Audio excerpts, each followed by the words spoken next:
बेहद की परम महाशांति है। आज हम मन बुद्धि संस्कार पर चर्चा करेंगे। मन यानी कारण शरीर यानी आकाश तत्व, बुद्धि महातत्व है, चित्त एक कंपाउंड है मन बुद्धि अहंकार का। मन बुद्धि अहंकार तीनों एक साथ काम कर रहा है, यही चित्त है। अहंकार क्या है? कारण शरीर में संचित स्मृतियाँ ही अहंकार है। चित्त में जो सारे संस्कारों का समूह है यही अहंकार है। संस्कार क्या है? हमारे कारण शरीर में संचित स्मृतियाँ ही संस्कार हैं जो हमें कर्म करने पर और सोचने पर मजबूर करती हैं। संस्कार के विषय में हम आगे और चर्चा करेंगे। अभी मन का कोई आकार नहीं, ये पूरे शरीर में व्याप्त है।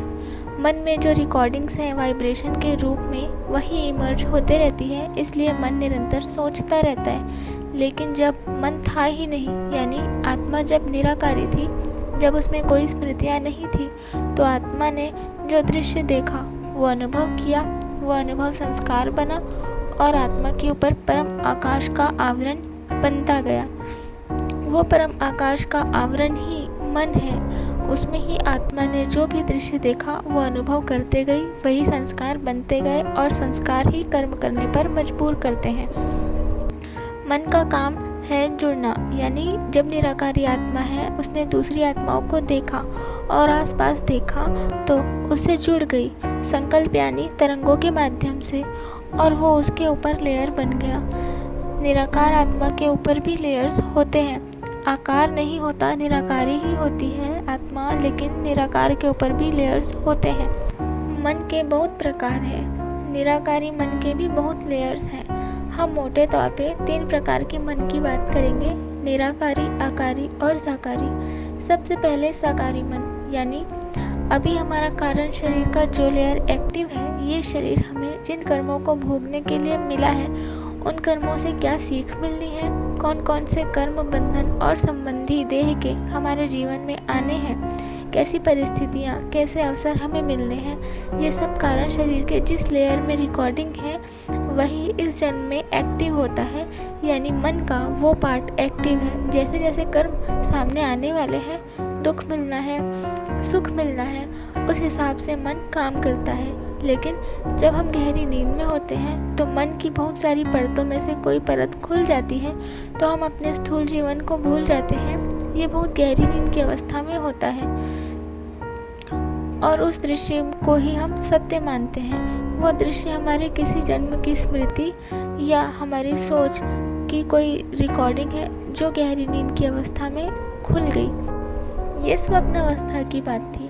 अब एक स्थूल एग्जाम्पल, लोग कहते हैं पहली नज़र का प्यार, देखते ही प्यार हो गया, तो ऐसा नहीं होता। एक बार देखते ही प्यार हो जाए ऐसा नहीं होता। पहले से उनके आकाश तत्व में रिकॉर्डिंग होगी, उसे देखा तो वो रिकॉर्डिंग इमर्ज हो गई, तो वो सेल एक्टिव हो गया जिसमें रिकॉर्डिंग थी।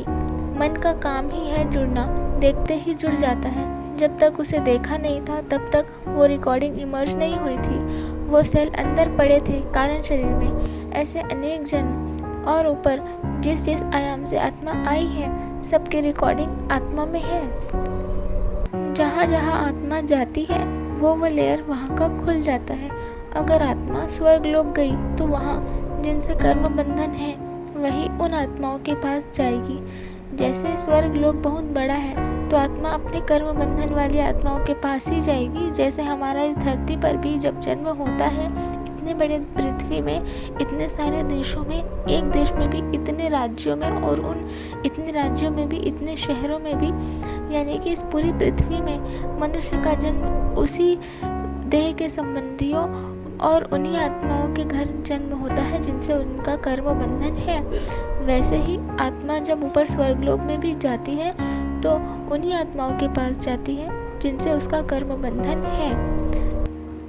धरती में मन विकारी होता है, स्वर्ग में भोगी मन होता है। इससे ऊपर के लोकों में जो मन होता है वो भी आकाश तत्व ही है। ब्रह्मपुरी तक आकाश तत्व है, लेकिन स्वर्ग से ऊपर वाले लोकों में आत्मा जाती है, वहाँ आकाश तत्व प्योरीफाई होता जाता है। परम आकाश नहीं होता, आकाश तत्व ही होता है, लेकिन उसमें भी शुद्धता बढ़ती जाती है, आकाश तत्व प्योरीफाई होता जाता है। लेकिन स्वर्ग तो अच्छे कर्मों को भोगने के लिए आत्मा जा सकती है। वहाँ मन की शुद्धता नहीं होती, मन भोगी होता है। लेकिन इससे ऊपर के लोक में आत्मा या तो भक्ति के माध्यम से या तपस्या के माध्यम से आकाश तत्व को चार्ज करके ही जा सकती है।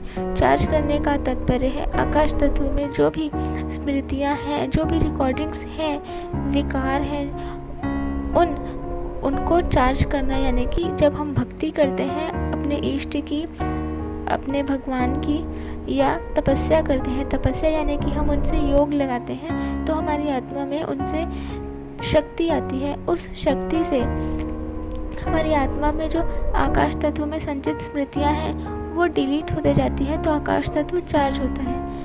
आकाश तत्व चार्ज होने से मन शुद्ध होता है। मन शुद्ध होगा यानी आकाश तत्व में जो विकार युक्त संस्कार और कर्म संचित हैं वो भक्ति या तप के माध्यम से आत्मा चार्ज करती है, तभी ऊपर के लोकों में जाती है। ये आकारी मन है। ये है आकाश तत्व का मन, यानी कारण शरीर के अंदर की लेयर खुल गई, लेकिन कारण शरीर यानी आकाश तत्व डिलीट नहीं हुआ है। पूरा आकाश तत्व में जो रिकॉर्डिंग है वो सेल सप्रेस होकर अंदर दब जाते हैं, या थोड़ी भक्ति से आत्मा में पावर आई तो काफ़ी रिकॉर्डिंग डिलीट हो गई, तो कारण शरीर शुद्ध हो गया। लेकिन पूरी तरह से डिलीट नहीं हुआ है अभी कारण शरीर, क्योंकि ब्रह्मापुरी तक आकाश तत्व है, तो वहाँ तक भी आत्मा गई तो भी नीचे किसी देहधारी को देखा तो मोह आ गया। मोह क्यों आया? क्योंकि कारण शरीर में रिकॉर्डिंग अब भी है, इसलिए देखने से मोह आ गया, तो आत्मा फिर से धरती पर जन्म लेकर आ जाती है। फिर इससे ऊपर विष्णुपुरी में 50% आकाश तत्व है और शिवपुरी में 100% आकाश तत्व है, तो शिवपुरी में जाने से कारण शरीर डिलीट हो जाता है। परम तत्व से ही तत्व चार्ज होते हैं। जैसे परम आकाश के वायुमंडल में आत्मा गई तो आकाश तत्व चार्ज हो गया, यानी डिलीट हो गया, और आकाश तत्व ही नहीं रहा तो मन ही खत्म हो गया, क्योंकि आकाश तत्व की रिकॉर्डिंग से ही मन चलता है। आकाश तत्व यानी कारण शरीर ही हमारा मन है, साकारी और आकारी मन। तो मन डिलीट होने से विचार संकल्प खत्म हो गए और आत्मा शांत हो गई, और शांत होने से ही सुख मिलता है, सुख की अनुभूति होती है। शिवपुरी में आत्मा कैसे जा सकती है? जब उसके पूरे जीवन की सच्ची भक्ति होती है शिव शक्ति की, या तो तपस्या उसने की होती है, उसको यहाँ किसी से मोह नहीं होता, उसको सिर्फ और सिर्फ अपने इष्ट शिव ही चाहिए होते हैं, या माँ शक्ति की ही वो पूरे जीवन भर आराधना करते हैं, उनको पाना चाहते हैं, तो पूरे जीवन की भक्ति से या कई जन्मों की भक्ति से उनकी आत्मा में शक्ति आती है, तपस्या से उनकी आत्मा में शक्ति आती है, तभी वो जा सकते हैं। और पहले ऐसी भी व्यवस्था थी कि काशी करवत, यहाँ धरती पे काशी करवत लगा के, यानी कि काशी में डुबकी लगाने से वो सीधे शिवपुरी में पहुंच जाते थे। वहाँ भी काशी है, लेकिन वहाँ परम तत्वों की है। अब ऐसा कैसे हुआ कि यहाँ पे हम डुबकी लगाए और वहाँ पे निकले? तो यहाँ से एक पोर्टल होता है, पोर्टल यानी वॉर्म होल। तो यहाँ पे मनुष्य आत्मा ने डुबकी लगाई काशी में, तो शिवपुरी की काशी में वो निकली, और वहाँ निकलने से ही जैसे ही वो वहाँ के वायुमंडल में एंटर हुई, या तो पोर्टल से ही उसका जो आकाश तत्व का कारण शरीर है वो परम आकाश आने से ही डिलीट हो गया। डिलीट होते ही उसका मन डिसॉल्व हो गया, साकारी मन डिसॉल्व हो गया। अब निराकारी मन, जब आत्मा परम धाम में चली जाती है तो उसके ऊपर सबसे पहले निराकारी आत्मा के ऊपर पहला लेयर महातत्व और दूसरा लेयर परम आकाश तत्व है। जिस ब्रह्मांड के परम धाम में आत्मा है, तो जितना समय आत्मा परम धाम में रही, वहाँ की रिकॉर्डिंग वायुमंडल की निराकारी आत्मा के ऊपर आ गई। निराकारी आत्मा के ऊपर भी आवरण होते हैं। आत्मा सिर्फ लाइट वाइट नहीं होती। जैसे हम एक मेमोरी कार्ड में अलग अलग फाइल में अलग अलग डेटा सेव करके रखते हैं, जो डेटा देखना है वो फाइल ओपन करते हैं, वैसे ही आत्मा जहाँ की भी ओरिजिनल क्रिएशन है, वहाँ से वो जहाँ जिस जगह यूनिवर्स में, गैलेक्सी में गई है, वहाँ के लेयर यानी वहाँ का परम आकाश उसके ऊपर आ गया। परम आकाश यानी कि वहाँ की सारी जो रिकॉर्डिंग वायुमंडल की है वो उसके ऊपर आ गई। इस ब्रह्मांड में आत्मा है, उसके ऊपर लाइट के ऊपर महातत्व, उसके ऊपर परम आकाश तत्व है। वहाँ से वो गैलेक्सी में जाएगी तो परम महाआकाश तत्व खुल जाएगा, परम आकाश तत्व डिलीट हो जाएगा और परम महाआकाश तत्व खुल जाएगा जिसमें गैलेक्सी में वो आत्मा रही है।